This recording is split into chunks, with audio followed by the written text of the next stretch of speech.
We got a lot of trades, of course, all Kevin Durant related today. Gerald will have his disclaimer at the beginning of the show, but I want to start off with a guarantee. I guarantee every single one of these trades will make all of you extremely happy.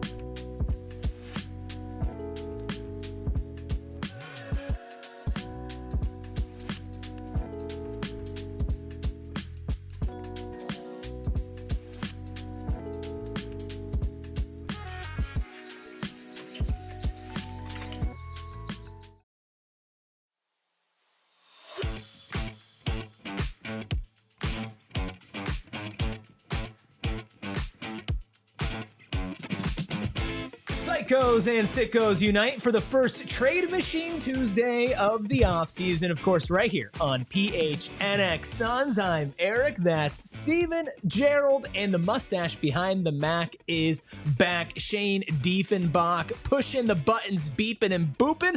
And we are going through so many trades that are going to make everybody extremely happy. And of course, the most important people in the chat. Shout out Mario, Brian, Ashley, Rich Dog, Lucas, Leo, Michael, Steven, and everybody that I don't have time to mention, but still hanging out with us here on a Tuesday afternoon. And of course, everybody who's watching this on YouTube after the fact, make sure you hit that like button. Make sure you subscribe. Help us get to 40,000 subscribers here on PHNX Sports. And while I'm in promo mode, if you're listening on audio, please hit that 5-star review. It helps us out so much. But Steven, Gerald, the time has come to make everybody mad with Kevin Durant trades.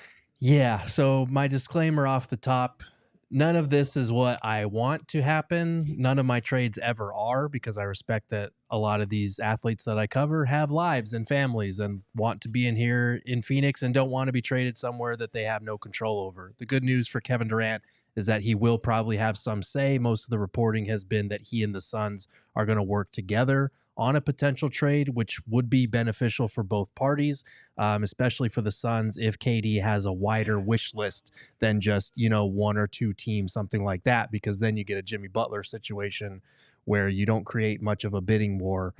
So if you're the Suns and you want to extract as much value, you hope that KD's wish list is pretty wide. It does seem like, based on the initial reporting, there will be a number of teams that could be interested in his services if they flame out early in the playoffs. But I want to stress from off the top, I lament the fact that we're here. I don't want to trade Kevin Durant because I still feel like if you have Devin Booker and Kevin Durant, you should be able to build a winning team with that.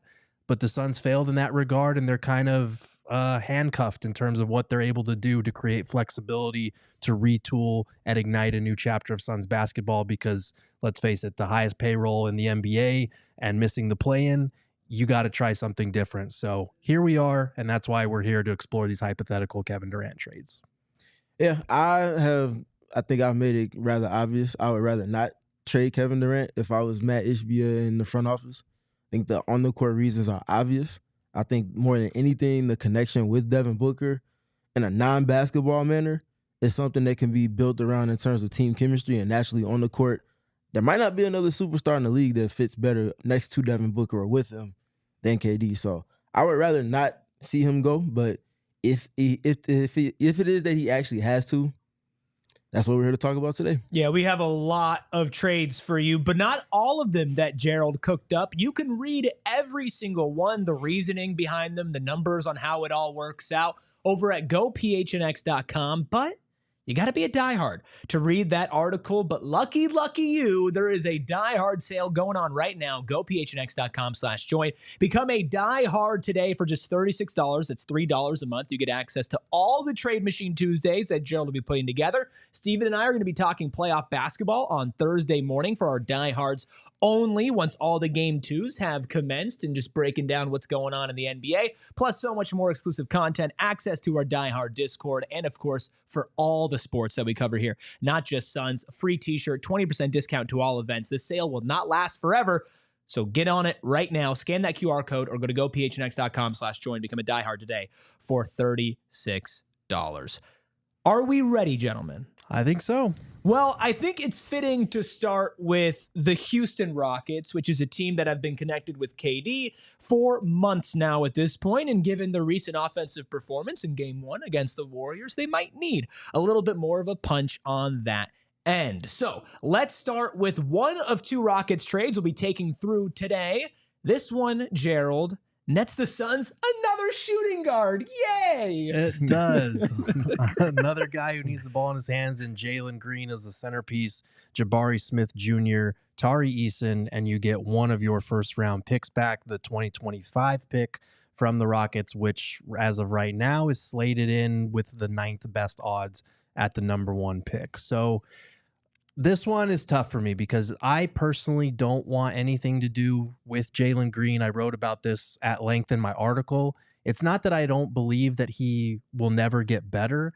It's just that the fit with Devin Booker doesn't strike me as something that works. He does take a lot of threes, which is good, but he's not a super efficient three-point shooter or ISO scorer at all. And I think the Rockets' defense, which was top 5 in the league, was about 8 points per 100 possessions better when Jalen Green was not on the floor. So he's not a lockdown defender either. But I do think if you're the Rockets, this is somewhere where you start. I think if you're Houston, you try to keep Tari Eason out of it. He's one of the best defensive role players in the NBA. I think he could really help the Suns as a plus-size wing who can defend multiple positions.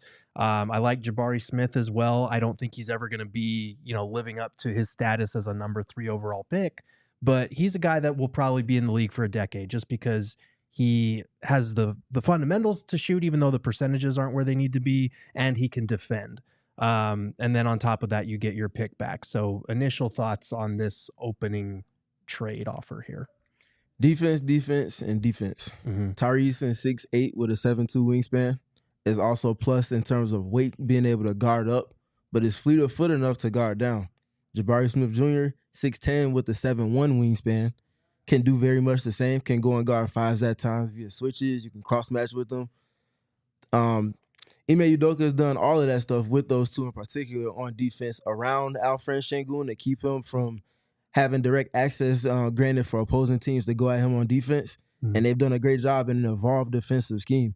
They both have athleticism and activity that the Suns would really see as a breath of fresh air. And Jabari Smith Jr. in particular is a Kevin Durant disciple. Of the players in the playoffs is him and Paolo Banchero that have spent plenty of time training with them, playing one-on-one with them, and just generally spending time around them the past couple of off seasons now. That's a player that has an offensive ceiling that has not been – I don't think he's scratched the surface yet, honestly. Yeah. When the shooting catches up, that will be a step in the right direction, but I think he has a lot more to his game than just three-point shooting. And again, for a Suns team, there will be a need for his abilities and potential to be kind of met. I think this would be a match made if they were able to get both him and Tari. Yeah, I think that there's a reason why there are some people who are in the chat saying no way the Rockets do that, and I don't think it has anything to do with the players. All due respect to Tari and to Jabari Smith Jr., I like those pieces on the Suns. Jalen Green, I don't think the Houston Rockets would even hesitate to move off of for Kevin Durant, unless even for some reason he goes nuclear in the playoffs, and even then, I don't think so.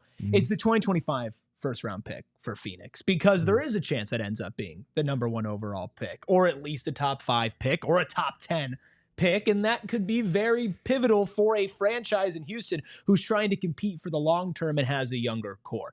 That being said, I need to say something about Jalen Green because there's some discourse going out there from Rockets fans that Jalen Green is actually better than Devin Booker.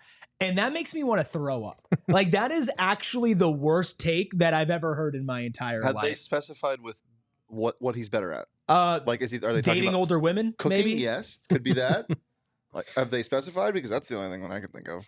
He's a better dunker. Like, that's really it. I don't understand why people be like, oh yeah, no, Jalen Green's got to be like the piece, right? I don't see the fit here in Phoenix with Devin Booker. I think Devin Booker clears him on basically every single level except for pure athleticism.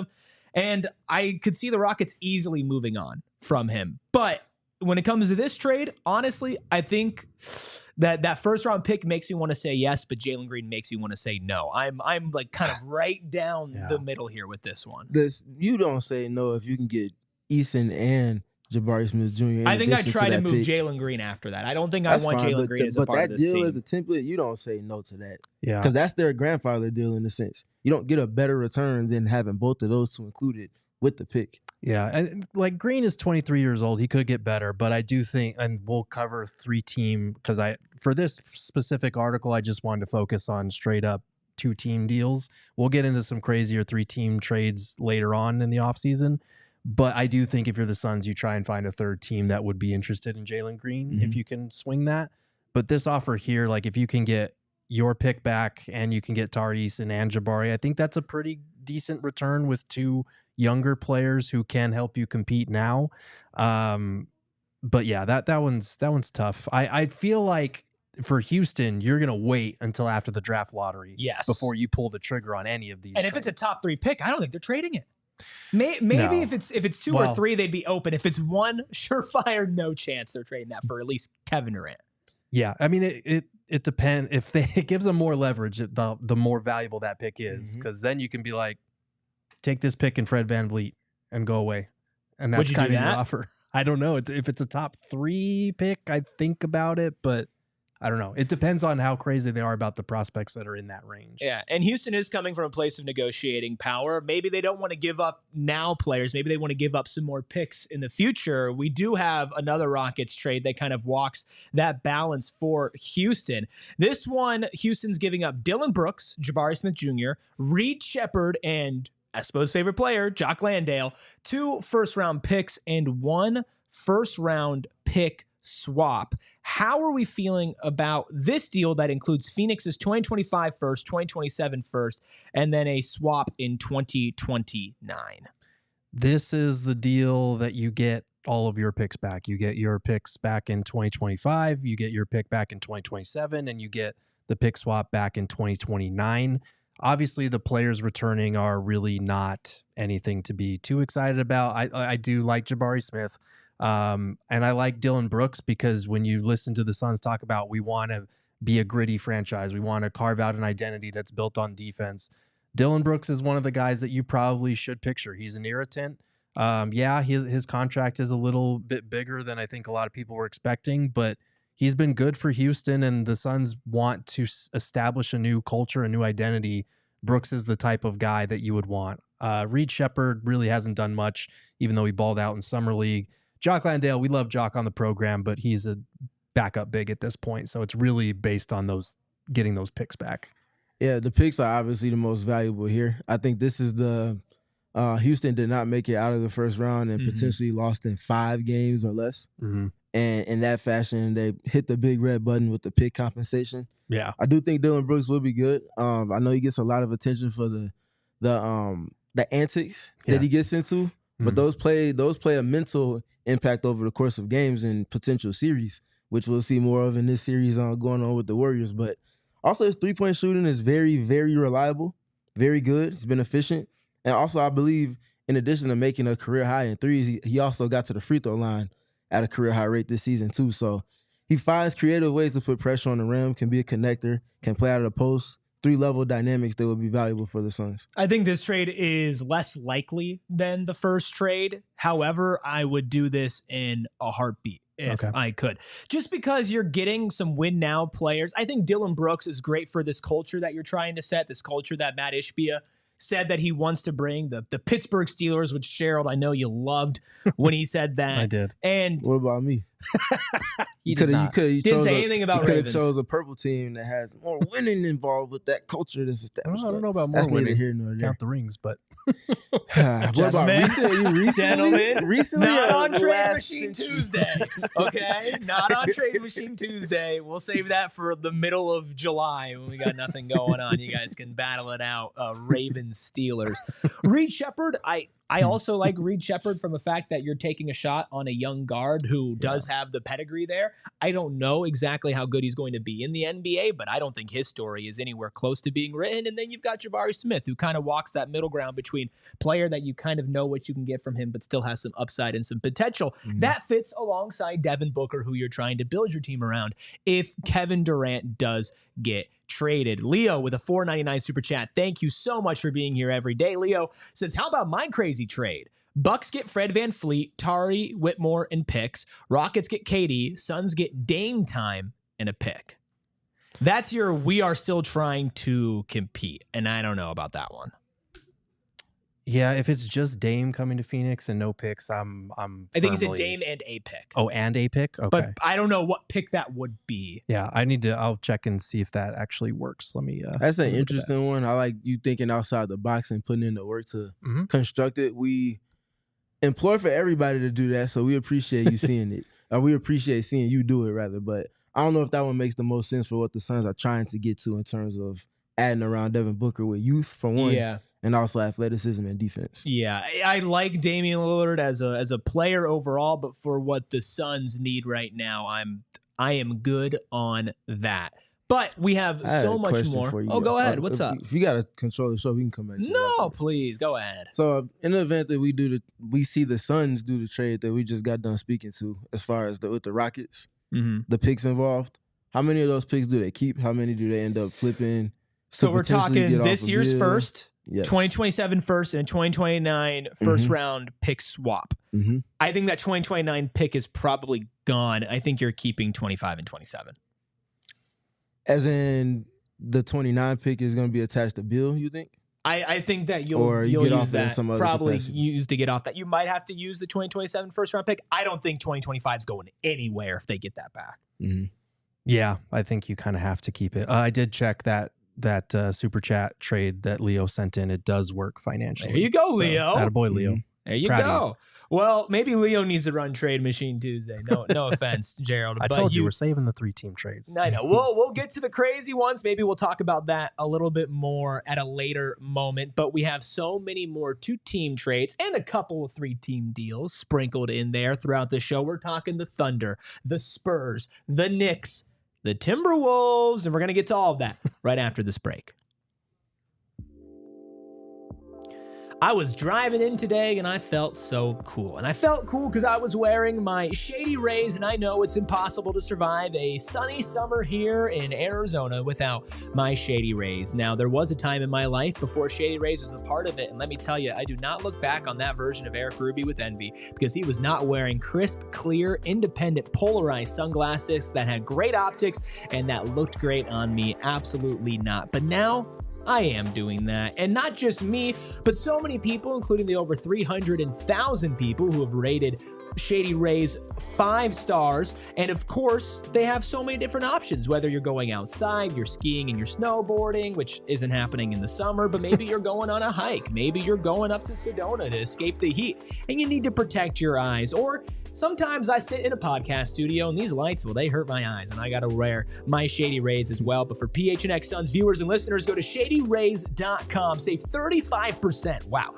35% off polarized sunglasses with the code PHNX. Over 300,000 people have rated Shady Rays 5 stars, so use code PHNX today at shadyrays.com. And if I want to keep looking cool with my Shady Rays, I'm also rocking my branded Bills, which I am wearing right now. It is my ASU branded Bills hat, and of course they have a partnership with ASU, and they also have one with U of A. They also have a partnership with the Diamondbacks as well. They're giving away a branded Bills hat. The best part is it's not just one hat, not just a snapback, but snapbacks, truckers, fitted beanies, and t-shirts. And if you have your own personal brand, maybe you have a fantasy basketball league that you've been playing with your buddies for years, and you guys have a league logo and you want to get some branded Bills for that, well, you can do that. Maybe a small business, maybe whatever you want. You just designed a logo and you want your own merch. Branded Bills can help you out with that and help you stand apart from the crowd. And just for listening to the show, you can save some money doing it. Head to brandedbills.com. Use code PHNX for 20% off your first order. Carter saying, I'm looking like cutesy legs today.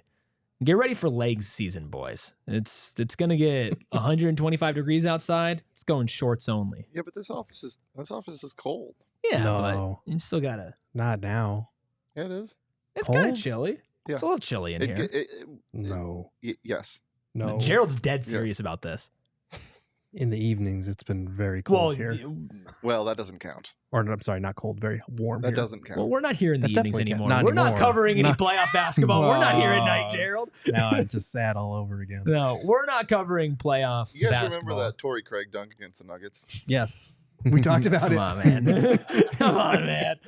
All righty then. Hit that like button, hit subscribe. Like goal is 125 as it always is for these 3 p.m. shows. And again, we're going through a bunch of trades that Gerald put together in his article over at gophnx.com, but that is locked for diehards to see. I feel like we still have like double the amount of trades in your article than what we have on this show. So many other options. But let's go to another team in Texas.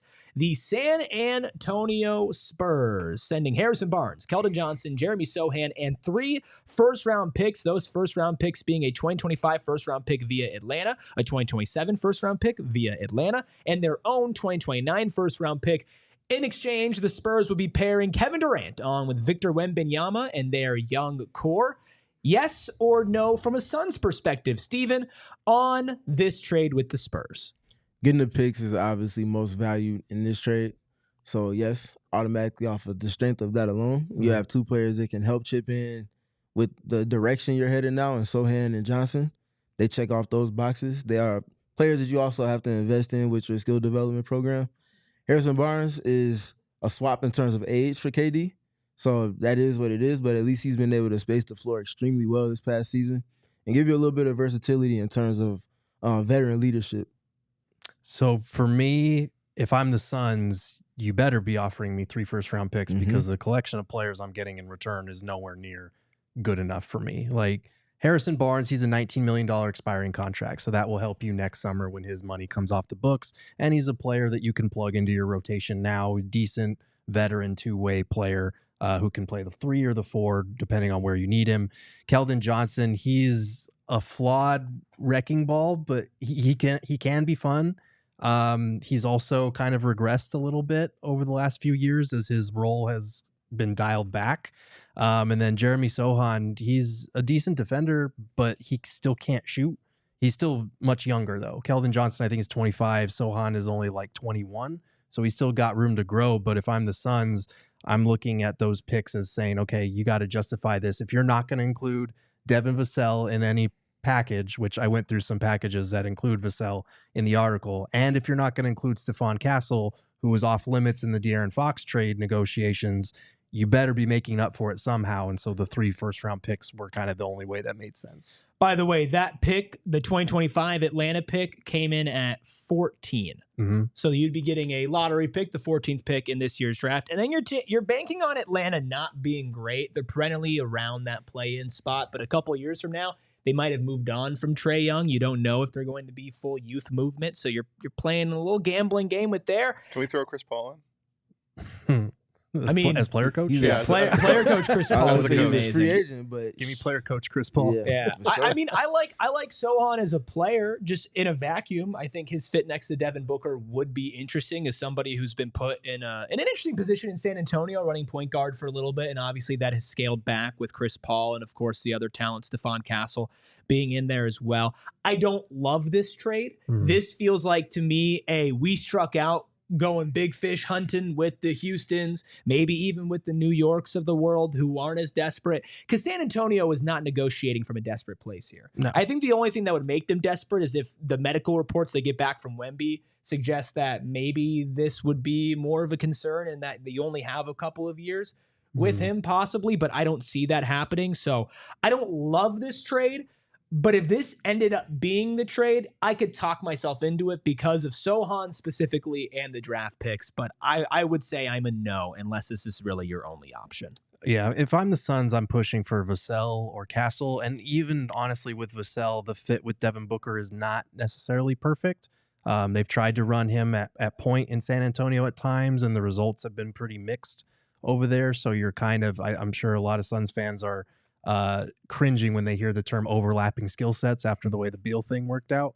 So I don't know. This one's tough. And for the Spurs, you have 2 main concerns that add to the uncertainty. Like you mentioned, what is Wemby's status for next year? Because if you're not convinced that you can make a leap next season, you're not putting assets to the table for Kevin Durant. And what does Greg Popovich's recovery look like? Like, is he going to be back on the sidelines, or are we trusting an interim to coach a team of Wemby, Kevin Durant, and De'Aaron Fox to the playoffs? That also feels kind of shaky to me. Yeah, that's the other piece that I wanted to get to is what KD wants to go to the Spurs. if Pop is not there, which I think we all saw the news last week, we hope he's going to be okay going forward. But if Pop is not there, a lot of the mystique that has been gravity for the San Antonio Spurs all these years is not there. And that's no indictment against anybody that might be coming in after Pop, but that's one of the biggest gaps to try to fill in the history of the sport, from the sideline in particular. Yeah, it would make it a lot easier if you had Wemby, KD, and De'Aaron Fox, though. It would be a lot easier to follow that up. That's true. I think that buy into that, though. If you're trading with San Antonio, and I know, Gerald, you had more San Antonio trades in your article over on GoPHNX.com, getting Stephon Castle would be just beautiful, but I don't think that San Antonio... I think he's off limits. Yeah, I don't think that they want to come off of him. But if for some reason they go all in, which doesn't feel like the San Antonio way, if they want to do that and they're willing to part with Stephon Castle, I would be excited about that. Well, speaking of going all in, there is a team who is the number 1 seed in the Western Conference. We still don't know what they're going to look like this summer, but they have a ton of assets, not just players on great contracts, but also a lot of picks.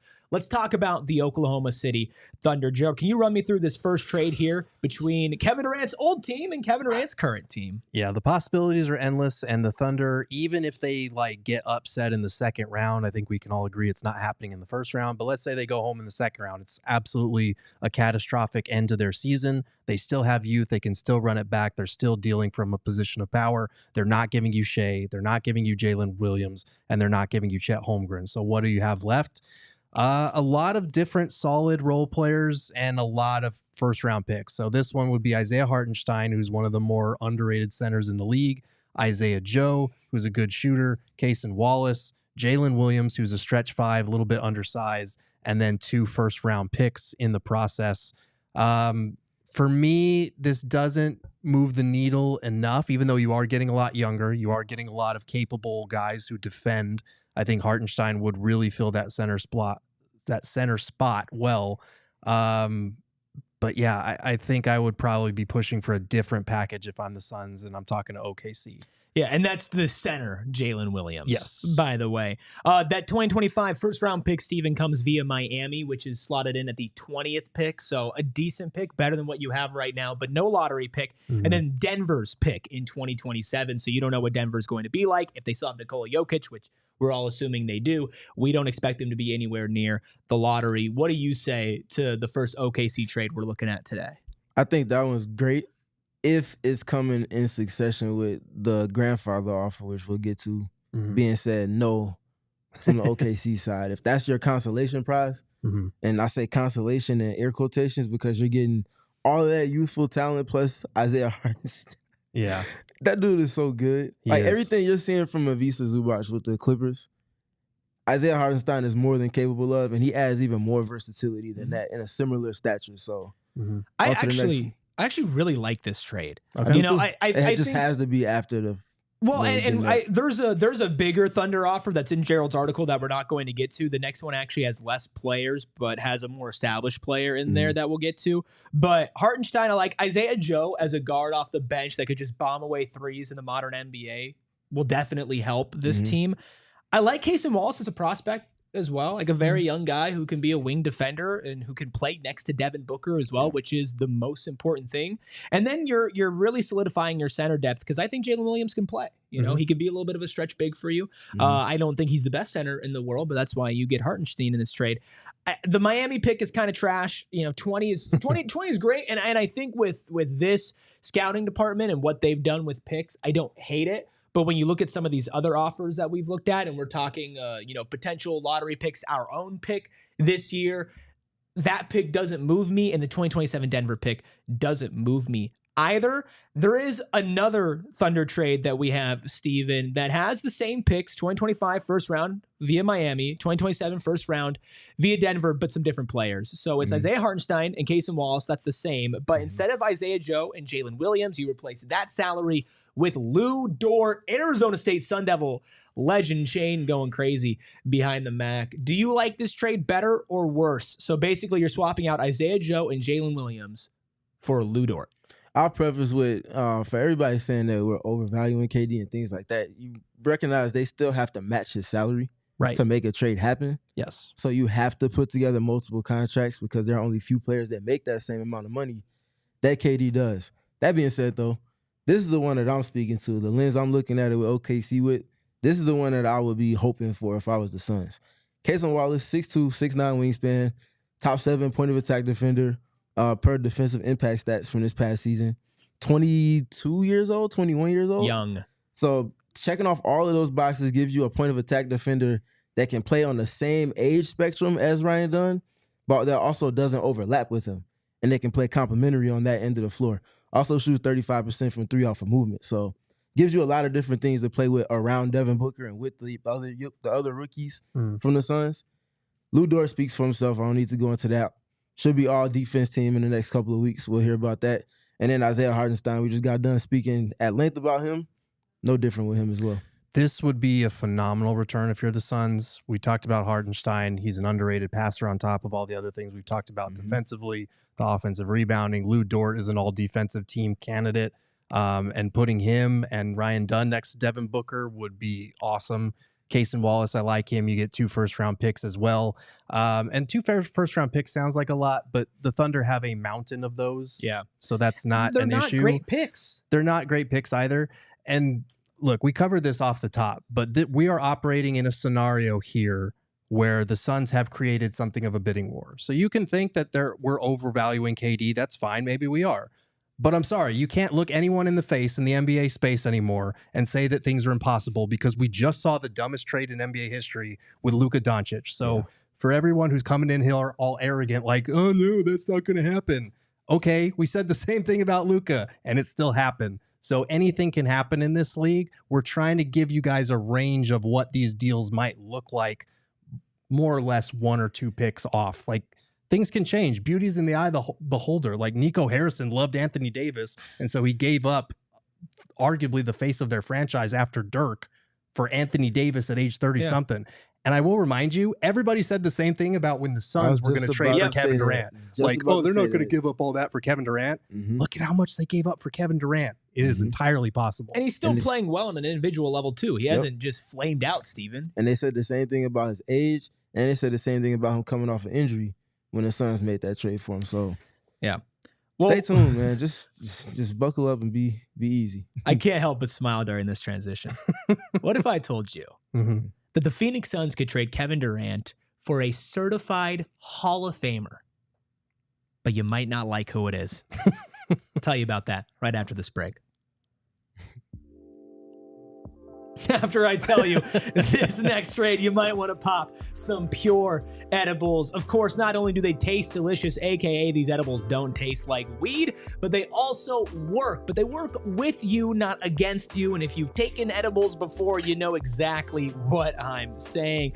Pure Edibles uses CBN, CBG, CBD, along with marijuana-derived THC to make sure that you feel good and you feel exactly how you want to feel. That's why on all of their tins, they have it labeled as something that they will help you with, whether that's sleep, stress, whether you want to be balanced, uplifted, whatever it is, you're going to be able to know exactly how that gummy is going to make you feel. Plus, Pure Edibles, whether it's their gummies, their kicks, which is their version of Starburst, chews, or hard candies, they're all designed to be bit or ripped in half, making them easily shareable or, more importantly, easy to dial in your exact dose. Go find yourself some Pure Edibles products from one of the over 130 dispensaries across Arizona. Also, if you are trying to get some flooring, I highly recommend Empire Today. Steven, if I told you to run a basketball team, you could have an expert or a novice. Who would you pick? An expert, of course. That's pretty easy, We right? know what the Suns would do. You would. The Suns might pick the novice. And that's what I was about to do. But don't be the Suns when picking your flooring. Pick the experts over at Empire Today. They're better than the big box stores that are going to leave you hanging. No, their experts will be in your home, helping you decide what type of flooring, what color of flooring will go well in your home, not just for the shape of it, but for your furniture, for what your walls are painted, because these are things that you need to think about and that Empire Today thinks about because they eat, breathe, live, sleep, and that other word, flooring. Every single day. Plus, just for listening to this show, you could save some money. Schedule a free in-home estimate today because some things are better at home, like the Phoenix Suns during the playoffs, and PHNX Suns listeners can receive a $350 off discount when they use promo code PHNX. That's right, $350 off with promo code PHNX. Restrictions apply. Visit EmpireToday.com/PHNX for full details. I want to once again thank the over 300 people hanging out with us here on a Tuesday afternoon live on YouTube. Everybody after the fact, and of course our beautiful, wonderful, amazing, perfect audio listeners who still continue to tap in with us this offseason. Hit that like button, hit that subscribe button, drop a 5-star review wherever you listen to this podcast, and of course become a diehard today over at gophnx.com/join. And of course, you can read all of Gerald's trades that he whipped together, including this one. That what's that song? How does it go? It's provocative. It gets the people going. This trade's gonna get the people going, Gerald. I hate it. So this is the Timberwolves trade, and look, we know the Wolves are going to be interested. We know Anthony Davis loves Kevin Durant, but their means of making this happen are very limited and might revolve around Julius Randle, which, if I'm the Suns, no, thank you. And Naz Reid, like I would love to have Naz Reid and Jaden McDaniels, but Naz Reid is going to have to opt into his $15 million player option for that to happen. And that would make zero sense for him. It would make more sense for him to opt out and get his well-deserved payday. So an alternative, what if Ant and the Wolves are just kind of over the Rudy Gobert thing? And what if they're just kind of like, we want Kevin Durant, we'll give up Gobert, and you can have DiVincenzo to make the math work. And then we'll throw in Rob Dillingham, our top 10 pick from last year. And that's what you get. Steven? Well, the way you, Erik, presented this is maniacal, insane. It's a lot of things. Me? Yes, you. Oh, I'm that sorry. being said, though,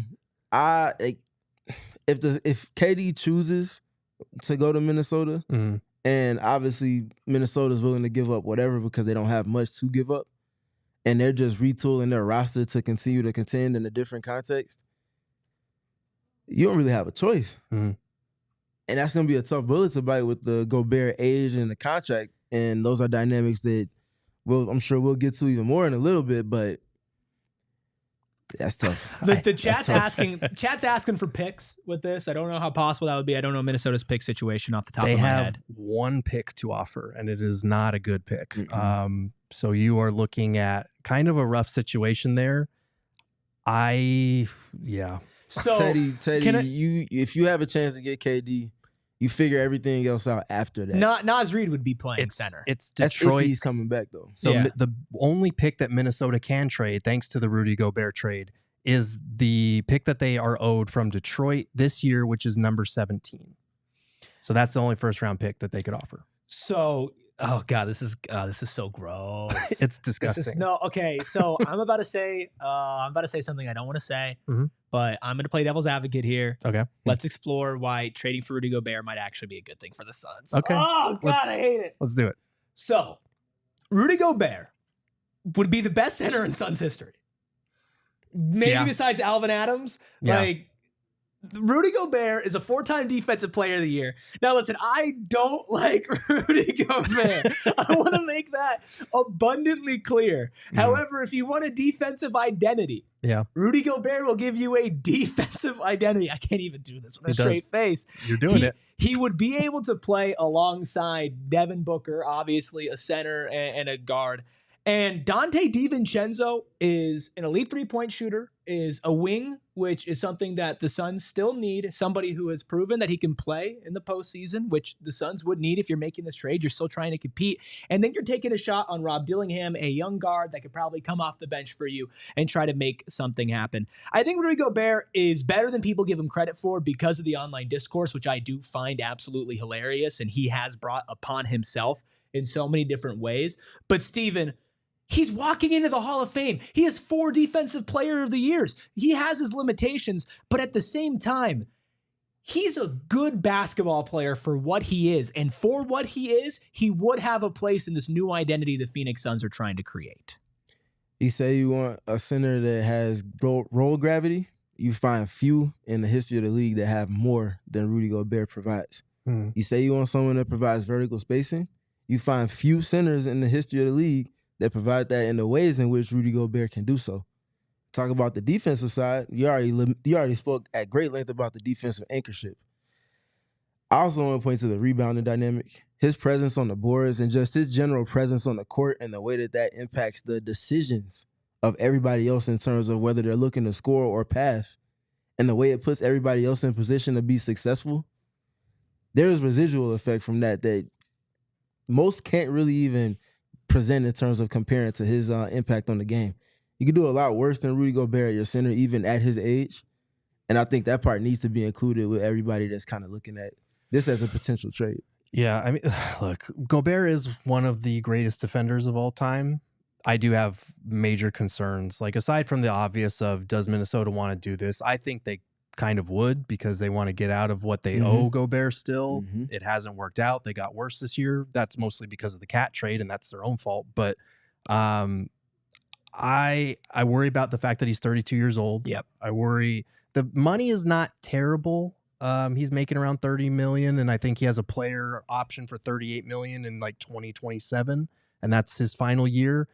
I do worry a little bit about the offense because he has regressed as kind of a roller as he's gotten older. And I don't like that you're not getting a pick. You're kind of putting all your chips in terms of future blue chip prospects that you get from a Kevin Durant trade on Rob Dillingham. And I think he's shown flashes for sure, but I don't know if I'm 100% sure that kid is going to be it. So this one's tough. I really wanted to, and I did in the article, build around Jaden McDaniels, but the way their contracts are structured, it's hard to make the math work unless Naz Reid opts in and wants to be traded to Phoenix. That's the difficult part there. Yeah, you have a couple more Minnesota trades, including Julius Randle centered one as well. Maybe you guys in the chat who are just roasting me alive would prefer those trades. So you can let me know down in the comments once you become a diehard and you read Gerald's article. Let's get to a massive super chat from Teddy. And I'm talking massive, not just with text, but with the money as well. $49.99 from Teddy saying, why wouldn't the Thunder trade Chet? SGA, KD, Jalen Williams, and Dort is going to be like 600 M's a year in 2 years, LMAO. Chet, Caruso, Dort in some seconds. They could take Dunn with KD also. Same OKC front office traded Harden 3 months after the finals because of money. Yes, but A, I think or would hope that they've learned their lesson from doing that. And B, like, they don't have to do it right now. Like you said, they're going to be making a lot of money in 2 years. That's in 2 years. Like they still, and this is all operating under the assumption that they completely flame out in the second round of the playoffs this year, which I think most of us on this panel would agree is not happening. I don't see them putting any of their big three on the trade block in a Kevin Durant trade. Not until they have to. Yeah. And like you said, they don't have to. And the whole goal of trading for Kevin Durant, Steven, would be to pair him with those players, not instead of those players. Correct. And that's my main thing. They don't have to press that button now. And the fact that they're still probably a year and a half to 2 years ahead of their projections. Yeah. So why rush? They're playing with easily found money right now. Last season especially, but even more so this year. Yeah. Chat is saying they're very disappointed in me. Guys, I literally said I didn't like it. You don't have to like the guy, but you do have to respect the fact that he is one of the greatest all-time defenders in the NBA. Are you still talking about Erik? No, go back. Don't have to respect the guy. No, listen, Chad, I'm sorry. I'll be better. I promise you. This will be the last time I defend Rudy Gobert on this podcast. Maybe. Unless they trade for him. Unless the impossible happens. Then I'll have to talk myself into it because that's just what I do. To some of the people's points in the chat, if you took away the name and you just put up the picture, or if you put up an anonymous picture of Rudy Gobert, listed off the stats, you listed off the impact numbers, and you listed off the resume, how many Suns fans that have been clamoring for a center of cut from that cloth would be, oh my God, sign him now. Yes, do it. Right. And then you see the picture, it's like, oh man, I'm out.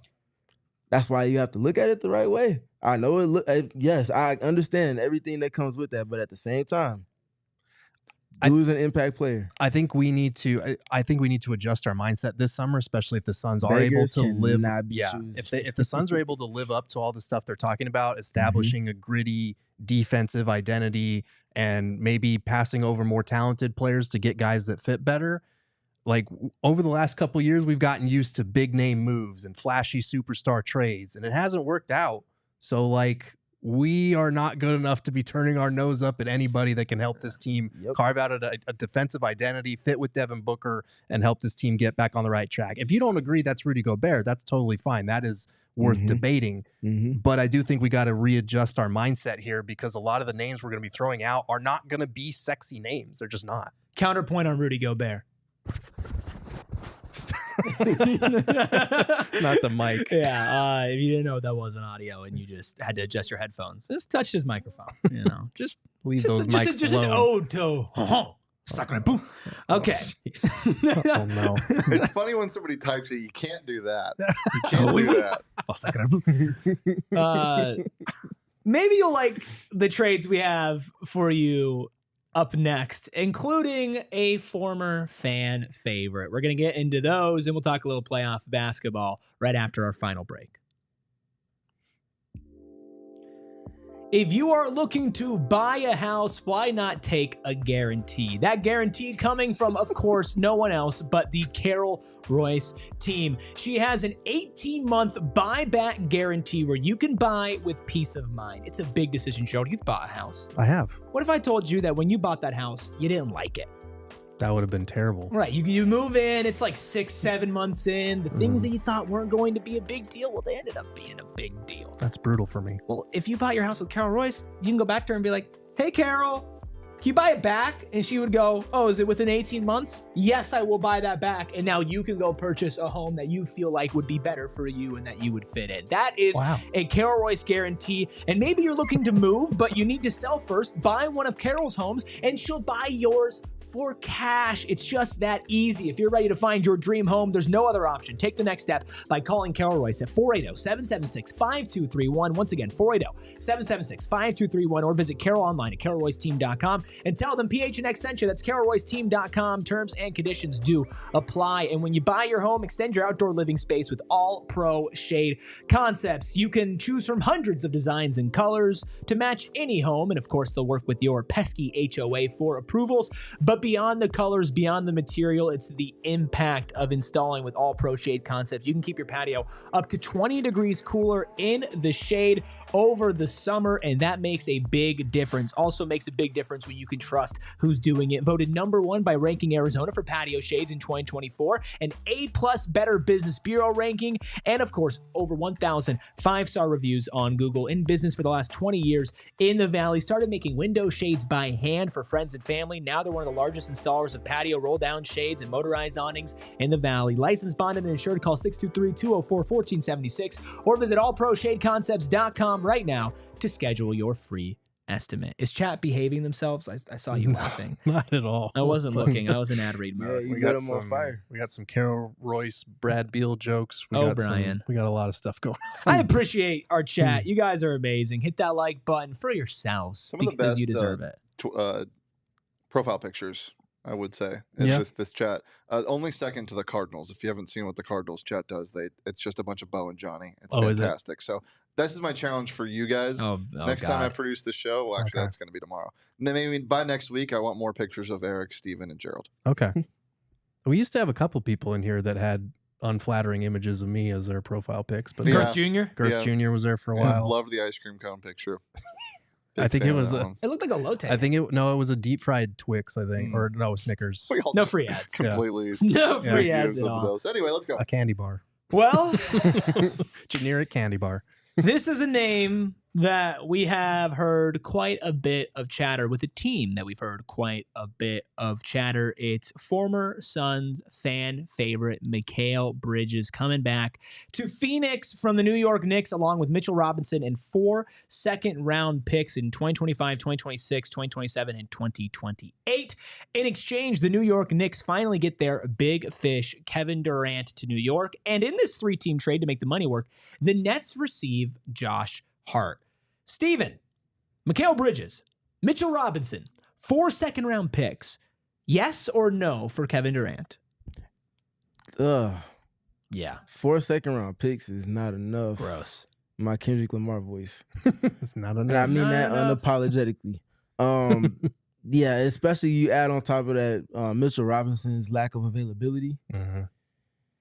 That's a tough bullet to bite right there. Mikal would be cool. If you even out Mikal and Mitch Rob's availability, it's about on average. So if Mitch had Mikal's availability, he would be a perennial All-NBA type of defender and borderline All-Star, honestly. But that's like the Suns have already had their bouts with injuries as it is.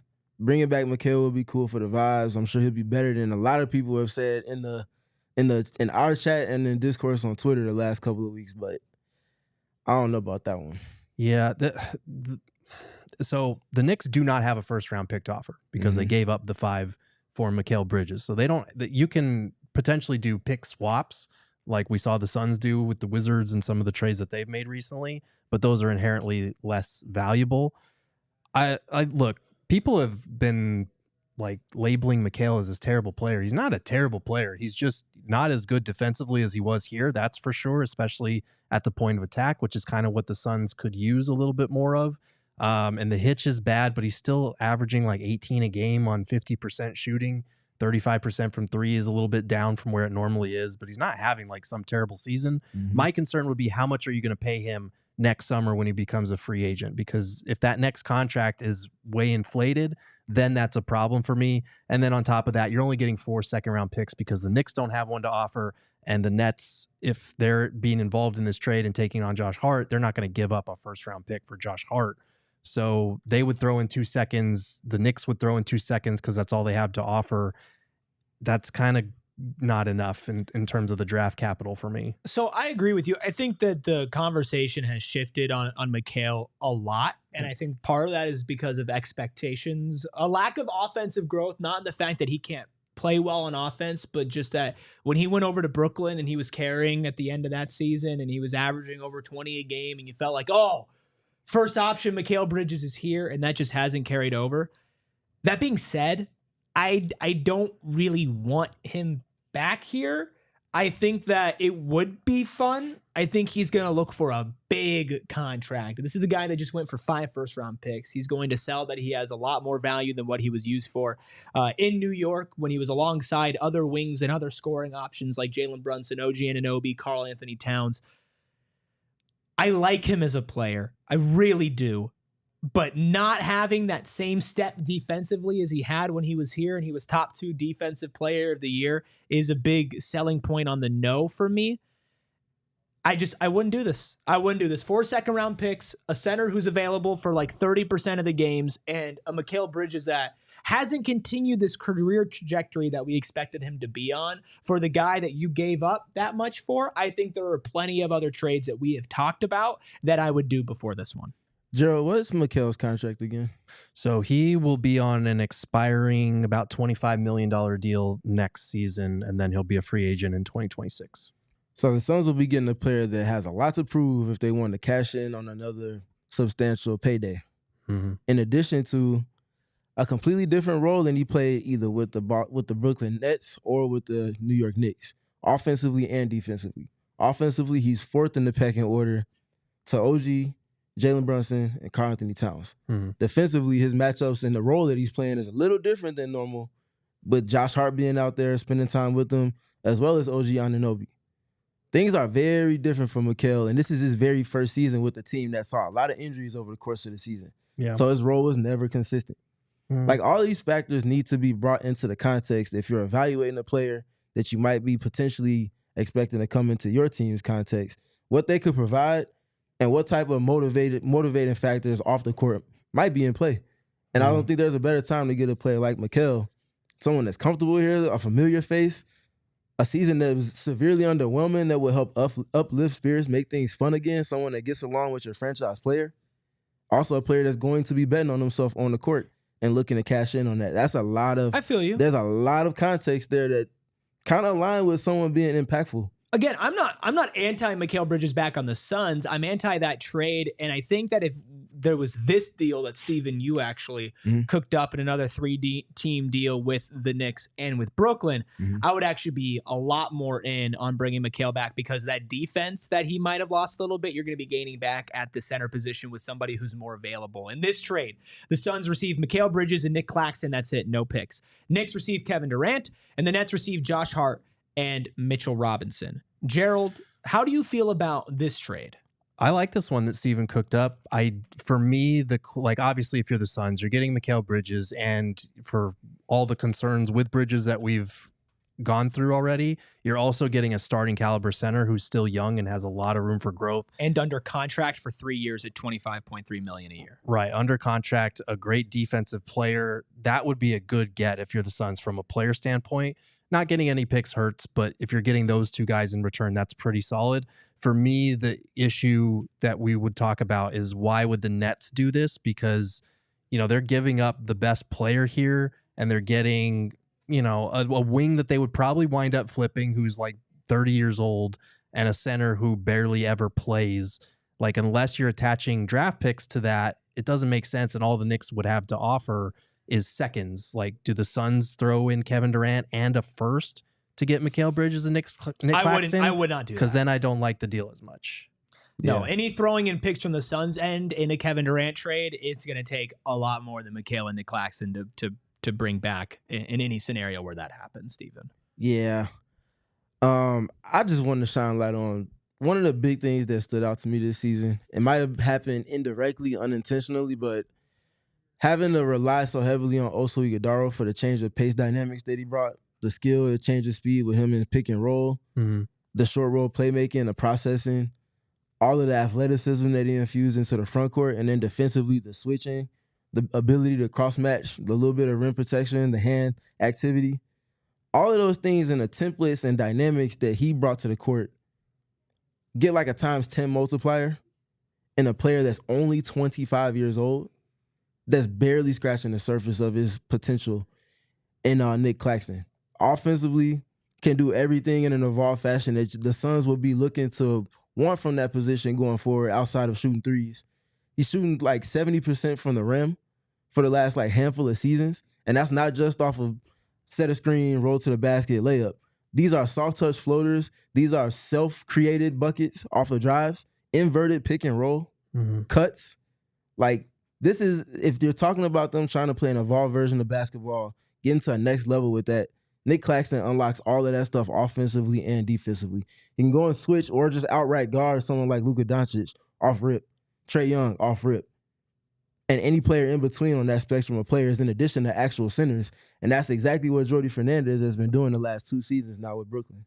Yeah, I think this would be an interesting trade to talk yourself into if you're trying to retool, not rebuild, not looking at picks. And I think in this case, I don't know what you're going to be doing with Bradley Beal because you're not going to be getting any draft assets to attach onto him. So maybe you're trying to run it with Book, Beal, Mikal, Claxton, and maybe Dunn in your starting lineup, which is an interesting blend of offense and defense as well. I do want to correct myself from earlier in the podcast. When we were going through the Oklahoma City trades, I said that they were getting the 20th pick via Miami. That's actually the 15th pick that they're going to be getting. So in those deals with Hartenstein, whether it's the Lou Dort one or the Jalen Williams and Isaiah Joe one, it's the 15th pick in this year's draft, not the 20th. Now, the reason I say that is because our final trade that we're going to be going through here is from the Miami Heat, including their first-round pick this year, which is the 20th overall pick that they are attaining via Golden State, but that is not the main part of this deal. The players, Andrew Wiggins, Duncan Robinson, and Haywood Highsmith, that 20th overall pick from this season's draft in 2025, plus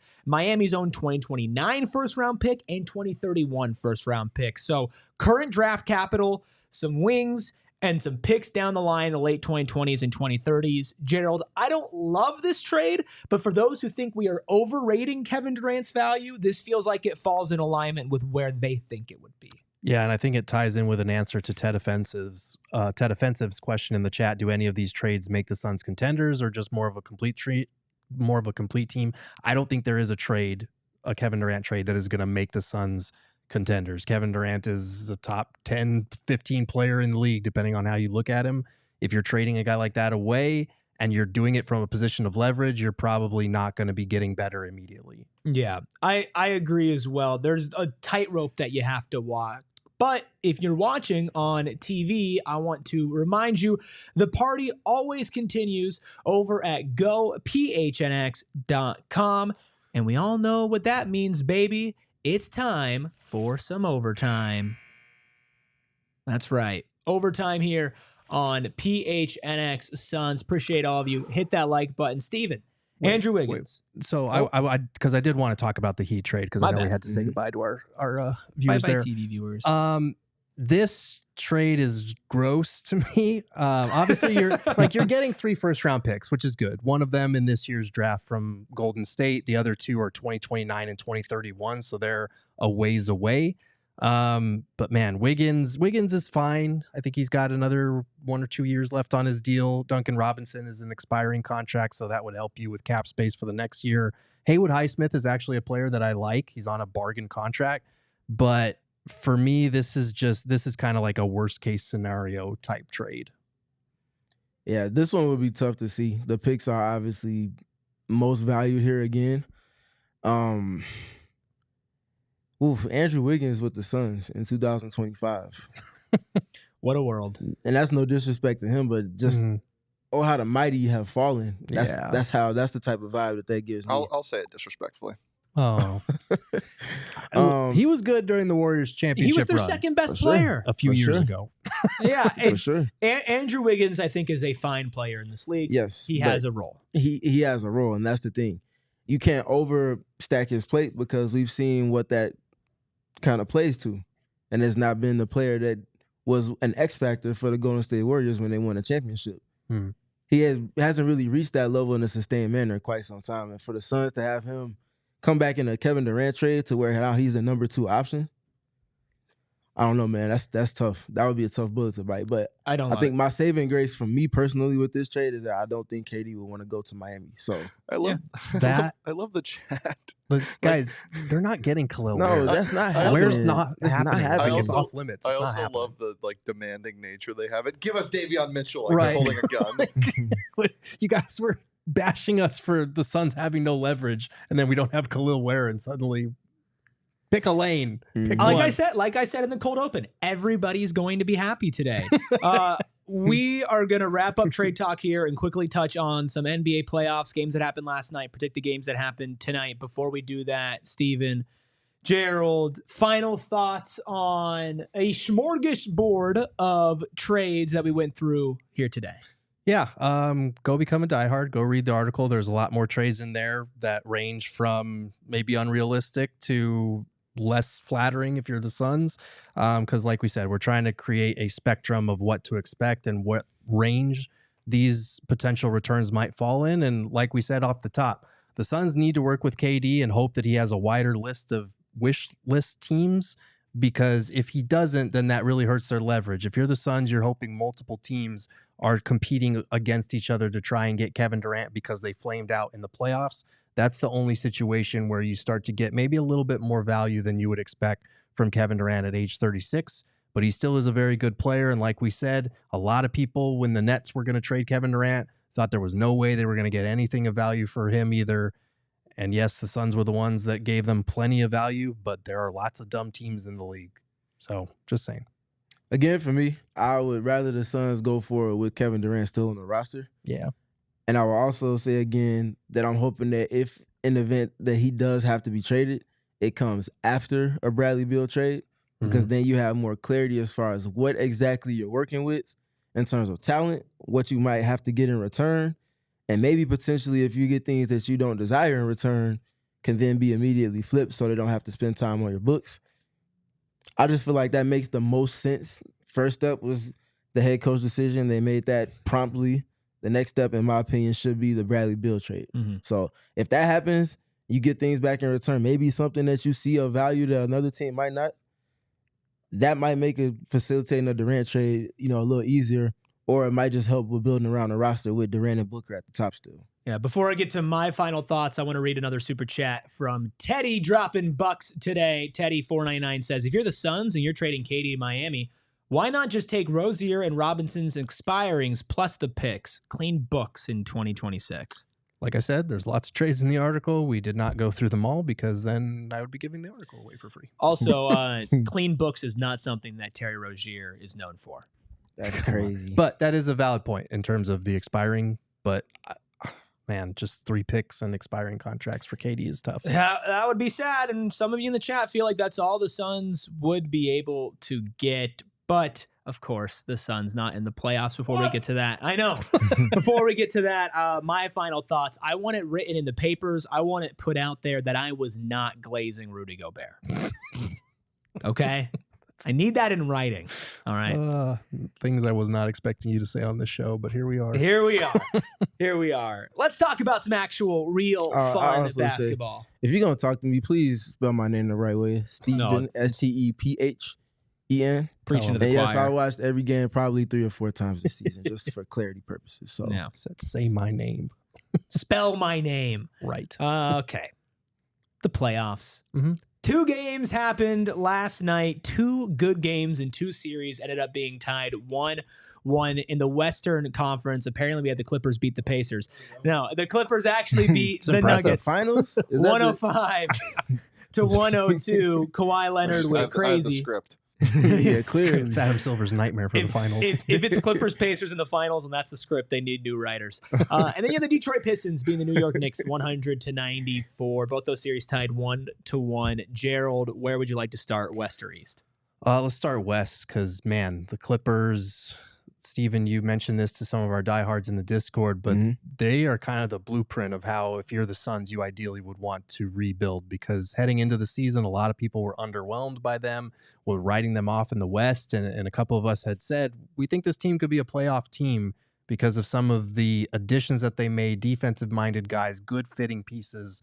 Nothing sexy, nothing over the top, but they complement their stars well, and you're seeing it on a big stage right now. They should honestly be up 2-0 in that series. They let game 1 slip away. They've been playing really well. Ivica Zubac is fantastic. Like, so that's a fun series and a fun team. And Kawhi, man. Kawhi. Yeah. Jeez. So there's a couple of things with the Clippers I want to talk about. First of all, Jeff Van Gundy. One of the homies, Steph, know. If you don't follow him on Twitter, you definitely should. He wrote about a little exclusive he had with the Clippers and just kind of highlighting Jeff Van Gundy's impact. One of the quotes came from Chris Dunn, and it says so much.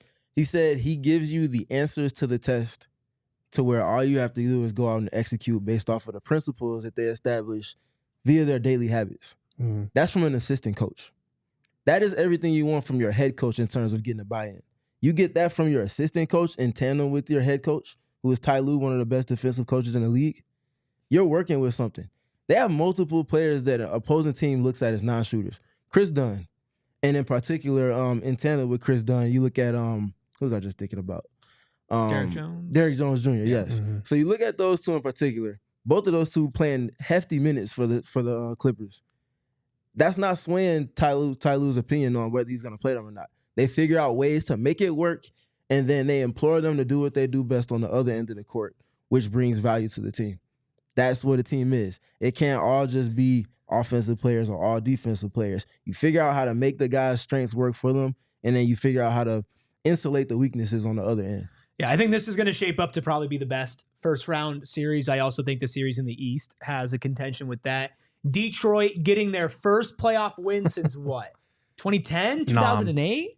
No. I think it was 2010, I think. It's been a long, long time for the Detroit Pistons. I think the last time they were in the playoffs was that Blake Griffin year that he got injured and they got swept in the first round. Cade Cunningham, Mario Not Bros 2 in the chat put it the best. He is him. It is extremely fun to watch a young superstar come into his own and be that guy on a big stage that I'm sure Pistons fans knew he could be.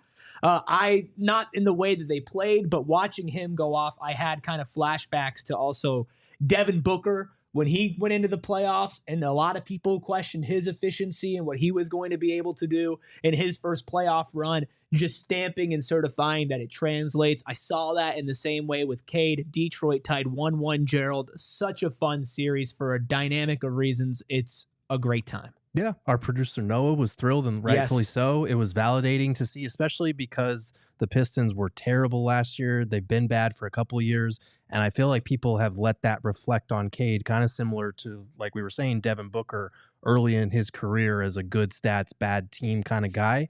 And that's always unfair to young players that are learning to take those steps and actually need talent around them to thrive. And now that they have that, you're seeing a young player get to thrive on that big stage, and he's making the most of it. So hats off to him. Hopefully a long and fun series ahead for Knicks Pistons. You know that they're the only team in NBA history to triple their win total? Isn't that crazy? That's insane. The Tobias Harris effect, many are saying. Yes, many are saying. And that's a direct example of why it's not always fit to blame a head coach for why a team did not succeed. Because JB Bickerstaff had just been fired, a month or two before he got hired by the Detroit Pistons? And then you get the context that Shane just brought up with that win total jump. You can't just always blame a coach for things. You got to add the context. They blamed Monty Williams. That's relevant too. That's relevant too. But back to the playoffs. To the playoff series we're speaking to, Cade Cunningham is great.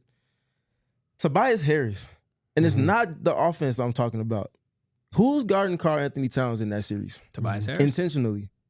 And who is shouldering the brunt of that matchup and taking him off the plate? You talk about why he didn't score in that fourth quarter of game 2. And you go and rewatch it again and look at all of the efforts that Tobias Harris is making. This is what playoff basketball is about.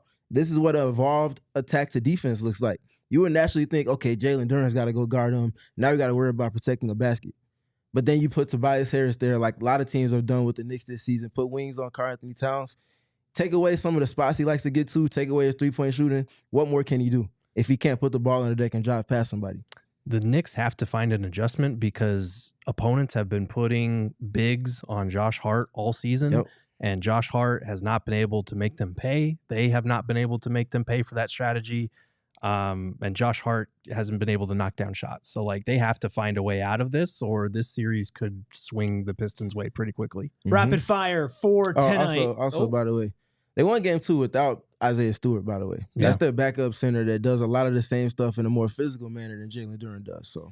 So for tonight, Milwaukee, Indiana already underway. Indiana up 4. We all know they're going to the finals. So no surprise there. Sure. Indiana is also up 1-0 in that series. Do we feel like Milwaukee can pull out a win tonight with Dame? They can. I still feel like it's going to be Pacers in 6 for me, either way. I think I picked Pacers in either 6 or 7. I still think it's the same, but I do think that the Bucks are going to go steal one tonight. Okay, so you think Bucks will steal one tonight. I'm going to go Pacers, go up 2-0. Also going up 2-0, in my opinion, OKC over Memphis. Anybody disagree? Yeah. No. Yeah, you disagree? No, I do not. Gerald standing on business for the Memphis Grizzlies. I said Thunder in 3 quarters. Thunder in 3 quarters. You think they get it within 15 tonight? 15? I think they adjust and they shoot better. Lose by 25. I don't know if they get within 15. Though. Chop that in half. Yeah. I think they play a lot better. They really clean things up. They only lose by 25 points. Well, again, because with our friends at Bet365, I took the Thunder minus 14.5. Did you? Okay. That was the spread. Okay. The final game, 7 p.m. tip-off tonight, Minnesota, LA. Minnesota looking to go 2-0 on the road. I have Minnesota winning that series in 6, but I have the Lakers winning a game tonight. LeBron always has a feel-out game in game 1. I think him and Luka will come out in game 2, put on a show, tie that series 1-1, heading over to Minnesota. Maybe I'm wrong, but I don't think Jaden McDaniels and some of the role players shoot as well as they did in game 1. Lakers have to be better, obviously, but I think the Lakers defense will be a lot better tonight. I think they even it up. I mean, they care about playing defense. Yeah. Get a hand up. Because they don't care then. Phoenix Suns ball. If they don't care then, I can see Jaden McDaniels repeating those efforts again. Right, exactly. That being said, though, if Anthony Edwards is the best player on the court, they're winning that series in 6. Yeah. I think I said Minnesota in 7 in the predictions. I'm still holding to that. I do think the Lakers are going to even that up tonight, though. Yeah, LeBron didn't have a point, rebound, or assist in the first quarter. Last game. I can remember the last time that's happened. That's ridiculous. Hashtag washed king. Hashtag washed king. He's going for 40, 15, and 10 tonight. He was trying to do the Chris Paul fill it out thing. You can't with this roster. They can't. They have no room for error on that part. I will say one thing to Anthony Edwards' point to wrap things up here. His playmaking has been really good. It's 9 assists to 1 turnover. That's the tied for the best assist to turnover ratio in a single game in his career. That coming in the playoffs. If he can make that step along with the 3-point step, he is a scary, scary player. But let us know what you think about playoffs in the comments below. Steven and I on Thursday, once all the game 2s are wrapped up, we're going to get in here on Thursday morning and talk all playoff matchups. It's going to be for diehards only, which is just another reason to become a diehard today. Read Gerald's full trade breakdown article. So many more trades, probably ones that you were saying out loud. Well, why didn't they do this one? Why didn't they include this player? Why are they talking about? All of them are probably in that article, plus all the Trade Machine Tuesdays that will be coming up, plus so much more for being a diehard, getting a free t-shirt, 20% off for events, and of course, exclusive video and audio content only at gophnx.com/join. I'll say also, read, and read. Yes. But if you don't want to or don't have the time to read, we have a player at the top of our articles. So where you can just listen to a transcribed version of whatever written piece that you're listening to, from Gerald, from Bo, from myself, anybody else that might write something. We take that reading task off of you at times if you don't have the time to, or if you're driving or whatever. So it's almost like a podcast. Yeah. So take advantage. Get the information, and then you can use that information to better inform the people that you're having conversations with. Be a smarter fan. Listen to Steven, and that's Steven with a PH, just so you know. A shout out to the Beef and Bach behind the Mac and making all the magic happen. We appreciate him. You can follow us at PHNX_Suns. You can follow Steven at StevenPG3. Once again, that's Steven with the PH because he balances us out. You can follow Gerald at Gerald Bourget. You can follow me, apparently the Rudy Gobert Glazer, at ERIKRUBY. Self-proclaimed, by the way. Self-proclaimed. I think I'm going to clip that and put that on Twitter. That should be fun. We'll talk to you guys at 3 p.m. tomorrow. We all silly like the mayor.